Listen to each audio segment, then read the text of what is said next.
जीवन में मानव मूल्यों का बड़ा महत्व है। मनुष्य जन्म से नहीं कर्म से महान होता है।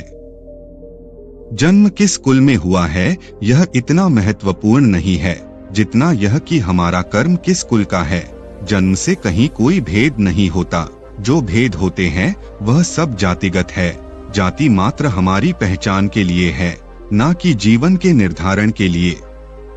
हम किसी को शूद्र कैसे कह सकते हैं यदि वह महान व्यक्तित्व का स्वामी है। ऐसे ही हम किसी को ऊंचा कैसे कह सकते हैं अगर उसके कर्म अपराध और आतंक से लिप्त हो। यही बात को अहिंसा के माध्यम से भगवान महावीर ने कहा था। जिंदगी में कई बार कुछ ऐसा हो जाता है जिसका असली कारण जानना हमारी बुद्धि से परे होता है। कहीं बंदूकों से होती गोलियों की बौछार के बीच से भी एक इंसान बच निकलता है, तो कभी एक कांटे का चुभना भी किसी की मृत्यु का कारण बन जाता है। कोई व्यक्ति दिन रात मेहनत करके भी 2 जून की रोटी को तरसता है, तो कोई बैठे बिठाए किसी खजाने का वारिस बन जाता है। कोई बेकसूर होते हुए भी सजा भुगतता है, तो कोई 1000 पाप करके भी मौज लेता है। ऐसी तमाम घटनाओं को देखकर कहा जा सकता है कि हमारे जीवन और भाग्य की डोर हमारे हाथ में नहीं बल्कि कहीं और ही है। जरूर भाग्य नाम की कोई चीज है जो हमारे जीवन को संचालित करती है, पर क्या भाग्यवाद का सिद्धांत सच है यह जानने से पहले यह पता लगाना चाहिए कि आखिर भाग्य का निर्माता कौन है। यदि ईश्वर ने बनाया होता तो सभी का भाग्य इतना अलग अलग क्यों होता। वह निष्पक्ष समदृष्टा पक्षपाती कैसे हो सकते हैं। शास्त्रों के अनुसार मनुष्य के कर्म ही उसके भाग्य का निर्माण करते हैं। मनुष्य जो कुछ अच्छा या बुरा कार्य करता है उसका फल उसे भोगना ही पड़ता है। अनंत काल बीत जाने पर भी कर्म फल को प्रदान किए बिना नाश को प्राप्त नहीं होता। अच्छे कर्म पुण्य और बुरे कर्म पाप कहलाते हैं। पुण्य का परिणाम सुख तथा पाप का परिणाम दुख होता है। कर्म रूपी बीज से ही भाग्य रूपी वृक्ष उत्पन्न होता है। जैसे एक अस्वस्थ बीज से कभी भी स्वस्थ वृक्ष का जन्म नहीं होता, इसी प्रकार बुरे कर्मों से श्रेष्ठ भाग्य उत्पन्न नहीं हो सकता। करनी भरनी का नियम ही मनुष्य के कर्म व भाग्य का समीकरण बनाता है।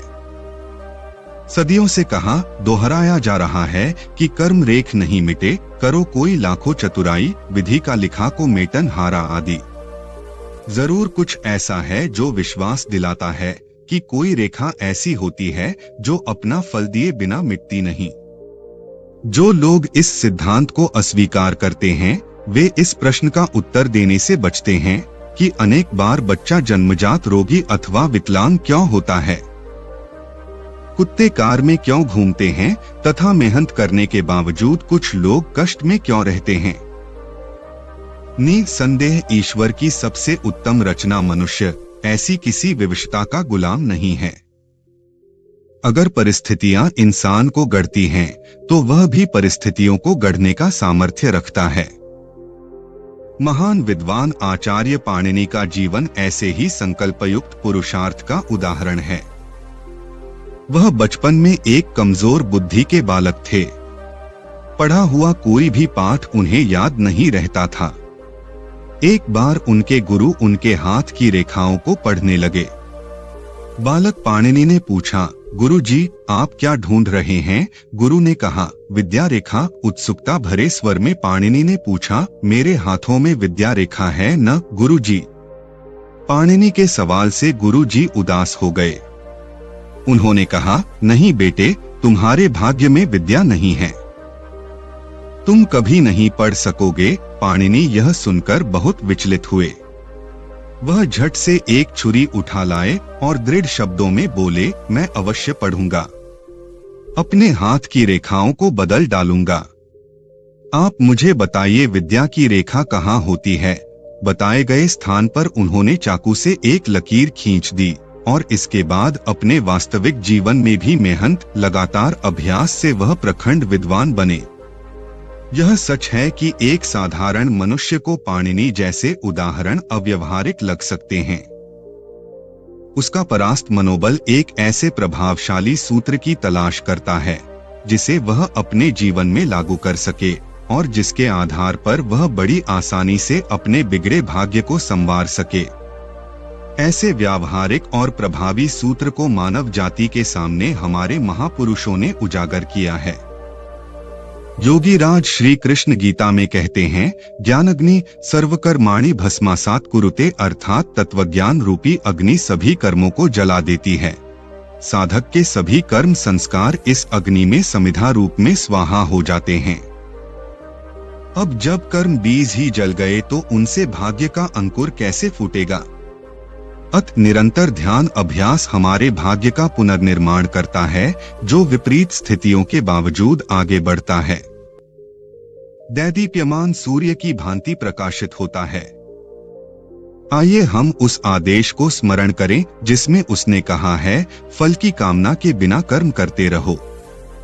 आज मैं अपनी डायरी को जिंदगी के एक पहलू कहूँ या कुछ और, किंतु इतना मैं अवश्य जानती हूँ, उसे हम भाग्य अथवा किस्मत कहते हैं। इनके इशारों पर ही तो हमारी जिंदगी चलती है। हम सोचते हैं जो भी कार्य हम कर रहे हैं अपनी मेहनत और लगन से कर रहे हैं। इस बात पर कुछ लोगों को अहंकार भी हो जाता है कि हमारे पास जो भी है हमारी अपनी मेहनत और कर्मों का नतीजा है, किंतु ये नहीं सोचते कि ये सब हमारे भाग्य में ही लिखा था। हम तो बस अपना कर्म करते हैं, किंतु होता वही है जो भाग्य में लिखा होता है।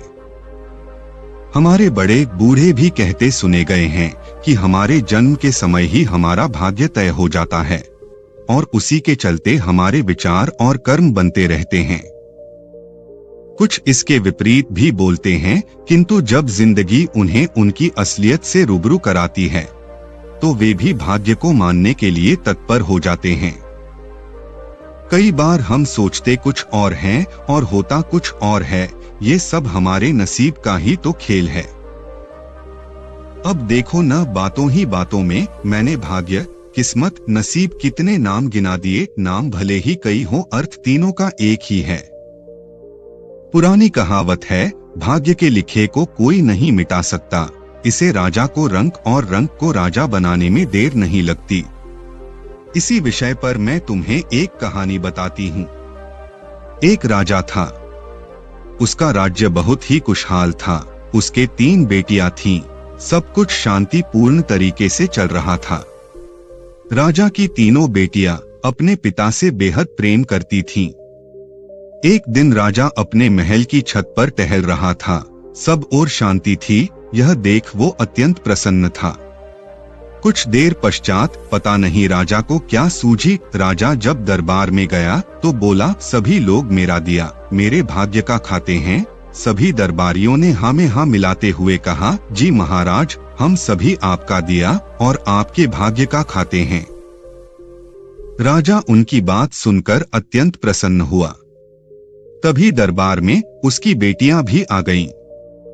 राजा ने सोचा, लगे हाथ बेटियों से भी इस बात पर समर्थन की मुहर लगवा लेते हैं और अपनी बेटियों से बोला, मेरी प्यारी बच्चियों, क्या तुम लोग भी मेरा दिया खाती हो, मेरे भाग्य का खाती हो? दोनों बड़ी बेटियां बोली, जी पिताजी महाराज, हम आपका दिया और आपके भाग्य का खाती हैं। किंतु तीसरी बेटी मोहिनी चुप रही। महाराज ने देखा तो बोले, बेटा मोहिनी, क्या तुम मेरी बात से सहमत नहीं हो? मोहिनी बोली, जी नहीं महाराज, ऐसी कोई बात नहीं। वैसे तो मैं आपके राज्य में रहती हूँ और आप हमारे पालनहार हैं, किंतु रही बात भाग्य की तो वो मैं अपने नसीब का खाती हूँ।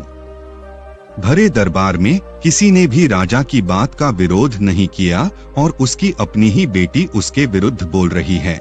इसमें राजा को अपना अपमान लगा। उसने अपने क्रोध पर नियंत्रण करते हुए कहा, बेटी मोहिनी, कहीं तुम भूलवश गलत तो नहीं बोल गईं? जी नहीं पिताजी महाराज, मैं अपने भाग्य का दिया ही खाती हूँ। उसने पुनः अपनी बात दोहरा दी। सभी दरबारी शांत थे। इस बार राजा को क्रोध आ गया और बोला, देखते हैं तुम कैसे अपने भाग्य का खाती हो। ये भाग्य ही तो अपना खेल खेल रहा था। कुछ दिनों पश्चात राजा ने अपनी दोनों बेटियों का विवाह किसी बड़े राज्य के राजकुमारों के संग कर दिया। और तीसरी बेटी मोहिनी का विवाह एक कौवे से कर दिया जो उनके महल की मुंडेर पर आ बैठ गया था। मोहिनी ने इस विवाह का विरोध किया, किंतु राजा को तो जैसे जिद थी, बोला अब अपने भाग्य का खाओ, और उसे राज्य से कुछ दूरी पर एक जमीन का टुकड़ा दे दिया। मोहिनी उस कौवे को साथ लेकर महल से बाहर आ गई। उस जमीन पर जाकर देखा तो वो बंजर जमीन थी। कहाँ वो महलों में रहने वाली नाजुक सी राजकुमारी, और कहाँ आज वो बंजर जमीन पर अपने पति कौवे के साथ थी। भाग्य का खेल वो समझ नहीं पाई और घबराकर रोने लगी। उसने कौवे को उड़ाना चाहा, किंतु वो उड़ा नहीं, उसी के संग रहा। कहने लगी, ये देखो भाग्य का खेल, एक राजकुमारी कौवे पति के साथ इस बंजर जमीन पर आ गई। फिर उसने सोचा, इस तरह रोने से काम नहीं चलेगा। उसने साहस से काम लिया। पहले तो वो नदी किनारे गई, स्नान किया, पानी पिया और उस कौवे को एक टीले पर बिठाकर समीप के बगीचे से कुछ फल तोड़कर लाई और अपने पति को भी दिए। तभी तेज हवा चलने लगी। उसने सोचा, इस तरह तो नहीं रहा जा सकता, एक झोंपड़ी ही बनानी पड़ेगी, और वो कुछ डंडे, घास इत्यादि एकत्र कर गड्ढा खोदने लगी ताकि उन डंडों को ठीक से टिका सके। अभी गड्ढा एक हाथ ही खोदा था, तभी किसी चीज से वो पत्थर टकराया। अब तो मोहिनी की उत्कंठा जगी और उसने और गहरा गड्ढा खोदा। खोदते खोदते उसे शाम हो गई। उसमें से एक बड़ा कलश निकला जो स्वर्ण अशर्फियों से भरा पड़ा था। अगले दिन राजकुमारी ने वहां महल की नींव डलवा दी और कुछ ही महीनों में उस स्थान पर अपने पिता से भी बड़ा सुंदर और शानदार महल खड़ा हो गया। इस बीच वो कौवा हमेशा उसके संग रहा। अब तो राजकुमारी को अपने उस कौवे पति से प्रेम भी हो गया और दोनों संग संग रहते। एक दिन मोहिनी ने प्रेमवश आवेश में आकर उस कौवे को चूम लिया। उसके चूमते ही एक चमत्कार हुआ, वो कौवा एक बहुत ही सुंदर राजकुमार में बदल गया। तब उसने बताया, मुझे अपने सुंदर होने पर अहंकार था। एक दिन मैंने उसी अहंकार में जादूगरनी का अपमान किया, तब उस जादूगरनी के श्राप से वो कौवा बन गया था, और तुमने इस बदसूरत कौवे को प्रेम करके उसका श्राप तोड़ दिया। ये सभी बातें मोहिनी के पिता के पास भी पहुंची, और वो ये सब देखने स्वयं अपनी बेटी के महल में आया और उसका ठाठ बाट देखकर अचंभित रह गया, और वो राजकुमार से भी मिला। अब उसे लगा कि माध्यम कोई भी हो सकता है, किंतु खाते सब अपने नसीब का है। अब राजा ने उस राजकुमार से अपनी बेटी का पुनः विवाह करके उसके राज्य के लिए खुशी खुशी विदा कर दिया।